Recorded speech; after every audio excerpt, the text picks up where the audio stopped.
Welcome back to clean news Rajasthan की 10 फटाफट बड़ी खबरों में आपका स्वागत है। इससे पहले आप न्यूज को कहां से देख रहे हैं हमें कमेंट्स में बताना बिल्कुल न भूलें। साथ ही वीडियो को लाइक और चैनल को सब्सक्राइब भी करें।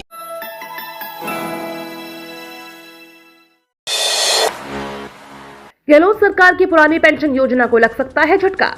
राजस्थान के अशोक गहलोत सरकार की पुरानी पेंशन योजना को बड़ा झटका लग सकता है। गहलोत सरकार की ओर से पिछले बजट में की गई पुरानी पेंशन योजना देश भर में चर्चा का विषय बनी हुई है, लेकिन केंद्रीय वित्त मंत्री निर्मला सीतारमण ने न्यू पेंशन योजना के केंद्र के पास जमा 45,000 करोड़ रुपए को जारी करने से साफ मना कर दिया है। केंद्रीय वित्त मंत्री ने जयपुर प्रवास के दौरान कहा है कि पेंशन नियमों और शर्तों के अनुसार कर्मचारियों का पैसा वापस नहीं दिया जाएगा। बयान के बाद राजस्थान सरकार को न्यू पेंशन स्कीम्स का केंद्र की ट्रस्ट में जमा 45,000 करोड़ रुपए नहीं मिलेगा। उन्होंने कहा, कोई राज्य अगर किसी कारण से यह डिसीजन लेता है कि एनपीएस का फंड है तो इकट्ठा दे देना चाहिए, तो वह नहीं मिलेगा। इसके लिए नो है। भाजपा मौजूदा विधायकों की काट सकती है टिकट, कमजोर सीटों पर मोदी शाह की होंगी सभाएं। विधानसभा चुनाव में महज 10 महीने बचे हैं और भाजपा और कांग्रेस दोनों ही इलेक्शन मोड में आ गई हैं। लोक लुभावन बजट घोषणाओं के साथ जहां अशोक गहलोत ने कांग्रेस की चुनावी तैयारियों का संकेत दिया है, वहीं भाजपा भी इलेक्शन मोड में आकर माइक्रो लेवल एनालिसिस करने में जुटी हुई है। भाजपा परफेक्ट इलेक्शन प्लान के लिए राजस्थान में हुए पिछले 3 चुनाव के नतीजों का एनालिसिस कर रही है। इन कई बिंदुओं पर एनालिसिस कर भाजपा रणनीति बनाने में जुटी है। कर्णी सिंह स्टेडियम में सजेगी कलाकारों की महफिल, देश भर से जुटेंगे दिग्गज। राष्ट्रीय संस्कृति महोत्सव के 14वें संस्करण का आयोजन 25 फरवरी से 5 मार्च 2023 तक डॉक्टर कर्णी सिंह स्टेडियम में किया जाएगा। इस महोत्सव में देश भर के जाने माने कलाकार लोक नृत्य, लोक संगीत, नाटक, नाटिकाओं और सूफी संगीत में अपनी कला का प्रदर्शन करेंगे। इस दौरान रेत मूर्ति कला के साथ साथ शिल्पकला और अन्य कलाओं पर आधारित प्रदर्शनी भी लगाई जाएगी।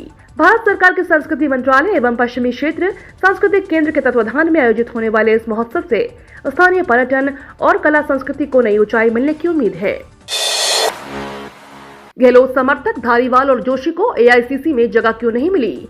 राजस्थान में गहलोत और पायलट के बीच खींचतान जारी है। राजस्थान कांग्रेस से एआईसीसी सदस्य के तौर पर गहलोत के समर्थक माने वाले मंत्री शांति धारीवाल, महेश जोशी और धर्मेंद्र राठौर को जगह नहीं मिली है। माना जा रहा है कि पायलट के विरोध के चलते सदस्य नहीं बनाए गए हैं। आपको बता दें, 25 सितंबर को कांग्रेस विधायक दल की बैठक का बहिष्कार कर दिया गया था, जिसकी वजह से धारीवाल और महेश जोशी को कारण बताओ नोटिस भी जारी किए गए थे। नोटिस के जवाब भी दे दिए गए। इस सूची में मंत्री महेश जोशी, मंत्री शांति धारीवाल और आरटीडीसी चेयरमैन धर्मेंद्र राठौर के नाम नहीं है। जयपुर के सामने बड़ा जल संकट, 72 घंटे तक पानी की आपूर्ति रहेगी बाधित। राजस्थान की राजधानी जयपुर के सामने 3 महीनों का जल संकट खड़ा हो गया है। बीसलपुर परियोजना में रखरखाव व मरम्मत के काम के चलते जयपुर में पानी की आपूर्ति पूरी तरह से बंद रहेगी। जलदाय विभाग के अधिकारियों के अनुसार 72 घंटे पेयजल आपूर्ति बाधित रहेगी। सूरजपुरा पर नवनिर्मित 216 एमएलडी क्षमता के फिल्टर प्लांट और रेनवाल में बीसलपुर जयपुर लाइन की क्षमता बढ़ाने के लिए इंटरमीडिएट पंपिंग स्टेशन बनकर तैयार हो गया है। मिलान के बाद बीसलपुर बांध से जयपुर शहर के लिए 170 एमएलडी अतिरिक्त पानी मिलना शुरू हो जाएगा।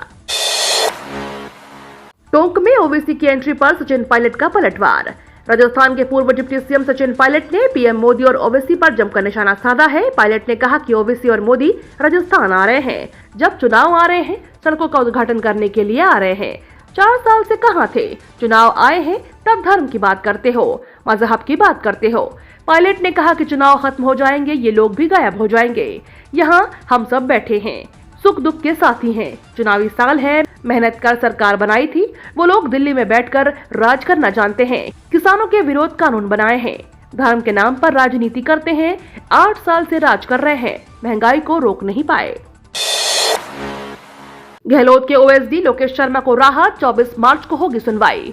राजस्थान में फोन टैपिंग मामले में सीएम अशोक गहलोत के ओएसडी लोकेश शर्मा की अंतरिम राहत बरकरार है। इस मामले में अब 24 मार्च को सुनवाई होगी। दिल्ली हाई कोर्ट में कल पूरी नहीं हो सकी सुनवाई। उल्लेखनीय है कि दिसंबर 2021 में भी उनसे पूछताछ की गई थी। फोन टैपिंग मामले में लोकेश शर्मा के खिलाफ मार्च 2021 में केंद्रीय मंत्री गजेंद्र सिंह शेखावत की शिकायत पर क्राइम ब्रांच ने कई धाराओं के तहत मुकदमा दर्ज किया था।